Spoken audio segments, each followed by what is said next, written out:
Salut à toi et bienvenue dans ce nouvel épisode. Aujourd'hui, je vais aborder un thème qui me tient particulièrement à cœur, celui de en quoi le chaos peut être une magnifique opportunité d'évoluer.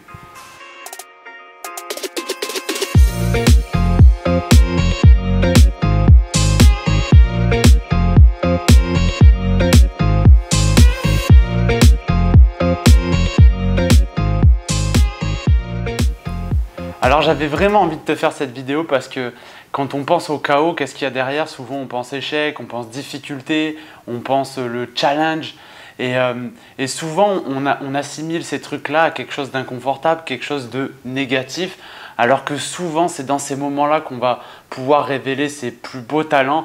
Et moi c'est un sujet qui me tient particulièrement à cœur parce que ça vient toucher une croyance très forte que j'ai en moi qui est presque de l'ordre de la foi. C'est que dans toute chose, il y a un équilibre universel et forcément quand on parle de chaos, quand on parle de challenge, de difficulté, pour moi, je crois profondément que la hauteur à laquelle on vit une difficulté par exemple, à cette hauteur-là, on peut être fier de soi après. Donc j'adore ce truc-là parce que cette idée me permet que quand je vis des choses qui sont un peu complexes parfois, je me dis qu'à la hauteur de la difficulté que je suis en train de vivre, je peux avoir un niveau de réussite équivalent derrière.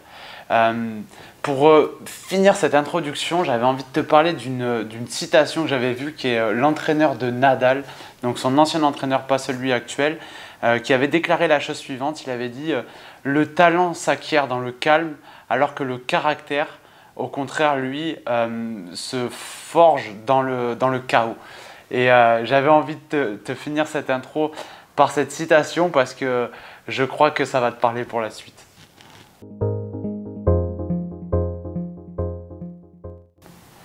Alors pour cette vidéo, je vais changer un peu de manière de la faire, c'est-à-dire que d'habitude j'ai plutôt l'habitude de dire un peu des conseils sur comment j'ai pu surmonter certains trucs, etc.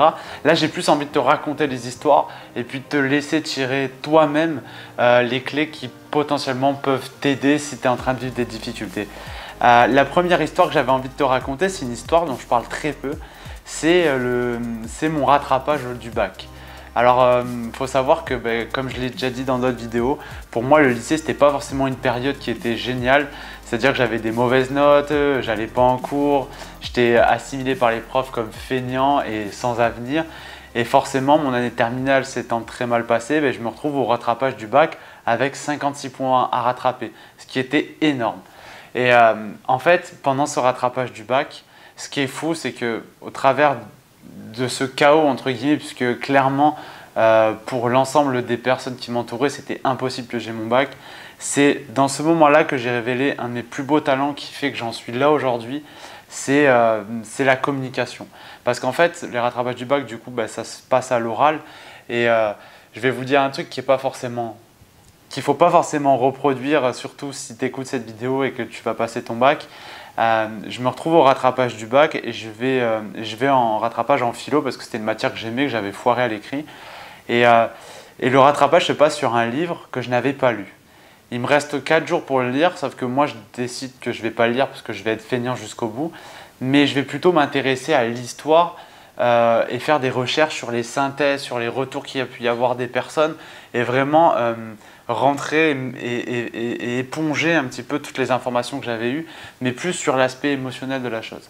Et quand je vais me retrouver au rattrapage, il n'y a pas un seul moment, je pense, où mon examinateur va capter que je n'ai pas lu le livre, parce que je vais en parler avec une telle émotion qu'en fait, on va rentrer dans un dialogue et c'est même plus une personne qui est en train de me poser des questions, on est plus en mode échange.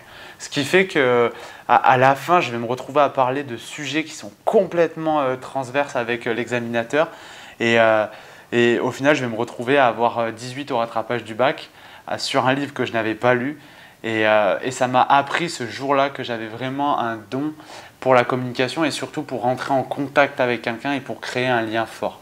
Donc ça a été un premier événement où le chaos m'a permis de révéler un talent. Le deuxième événement que j'ai envie de te raconter, c'est un événement que j'ai raconté sur ma conférence TEDx et que j'aime beaucoup raconter.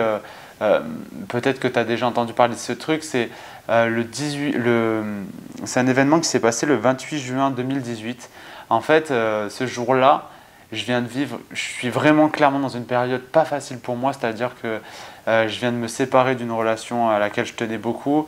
Je me fais opérer d'une épaule, donc je suis dans mon lit en plein mois de juin, alors que mes potes sont à la plage, bougent, sont dehors.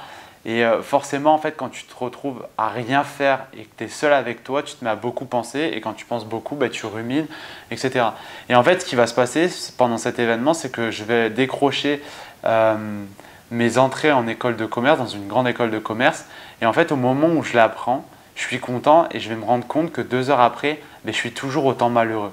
Et je vais avoir une prise de conscience énorme, c'est que finalement, je suis beaucoup trop dépendant des événements extérieurs et que j'ai besoin en fait des événements extérieurs pour être heureux, pour me remplir, et que en fait finalement le bien-être il vient pas de mon monde intérieur, il vient pas vraiment de moi et qui dépend des autres.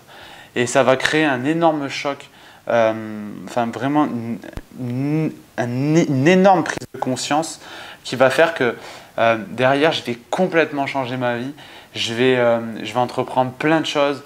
Je vais, du coup, comme je l'ai dit sur le TEDx, pendant que je suis en vacances, je vais aller me former à la psychologie humaine parce que clairement, je vais comprendre que c'est ce qui me passionne, que c'est ce dans quoi j'ai envie de passer tout mon temps. Donc je vais passer toutes mes vacances à faire ça. Je vais changer 2 fois d'alternance pendant que je suis en master, alors que c'est super chaud de trouver une alternance normalement.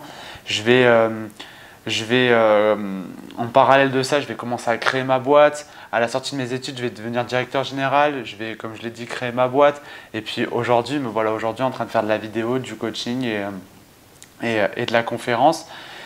Et de vivre une vie surtout épanouie. Et ce qui est fou, c'est que encore une fois, si j'avais pas eu ce chaos, si j'avais pas été mal, mais vraiment mal, c'est-à-dire que des fois, je me retrouvais des jours à pleurer, à pas comprendre pourquoi je suis malheureux. Je bénis en fait de m'être retrouvé dans cette situation parce que si j'avais pas eu cette difficulté, si j'avais pas eu cette tristesse, eh bien, j'aurais pas cherché à comprendre profondément ce qui m'animait et j'en serais pas là aujourd'hui à faire ces vidéos, à faire ces conférences, à aider des gens et à faire ce qui me passionne au plus profond de moi-même. Le troisième événement dont j'ai envie de te parler, alors c'est un événement qui n'est pas vraiment de moi, entre guillemets, mais que j'ai vécu cet été et qui m'a rappelé encore une fois que des fois, sous des événements qui sur le moment paraissent un peu complexes, il y a de la beauté qui se cache. Cet événement, en fait, ça se passe lorsque je suis en vacances avec mon chien. Alors mon chien, il faut savoir un truc, c'est qu'il n'a rien sur le papier. Il n'a rien pour lui. C'est-à-dire que c'est un American Staff, donc il a une grosse tête, c'est un chien qui a été un petit peu maltraité, qu'on a récupéré à la SPA qui avait 9 ans, donc franchement on se dit rien pour lui. Et en fait, ce chien-là, il est un peu joueur, il est un peu brut forcément, c'est la race qui est comme ça. Et ce qui s'est passé, c'est que quand on rencontre des congénères, mais avec ma chérie, on le tient toujours en laisse parce que il est brutus, mais on n'a jamais fait la démarche sur des petits chiens de le laisser y aller tout seul.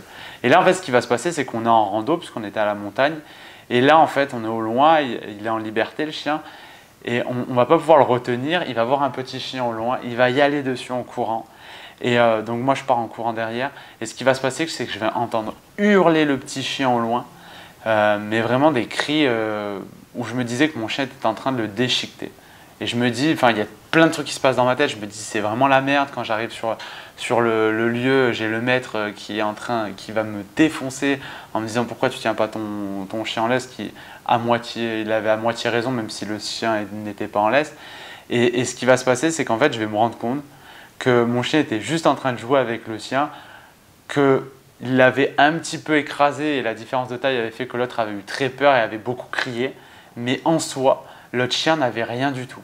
Et en fait, j'aime bien raconter cette histoire parce que ça montre en fait à quel point dans ces moments-là, même sous un truc qui paraît pas beau, sous un truc qu'on n'aurait pas aimé vivre naturellement, eh bien, on peut apprendre à découvrir qu'il y a des beaux trucs qui se cachent derrière, que moi en fait j'ai découvert que mon chien, enfin je le savais, mais je ne le savais pas complètement, que mon chien n'était pas du tout agressif, qu'il était brut, qu'il ne savait pas s'y prendre, mais que au fond, c'était un chien qui était juste super gentil et qui avait juste super envie de jouer avec les autres chiens.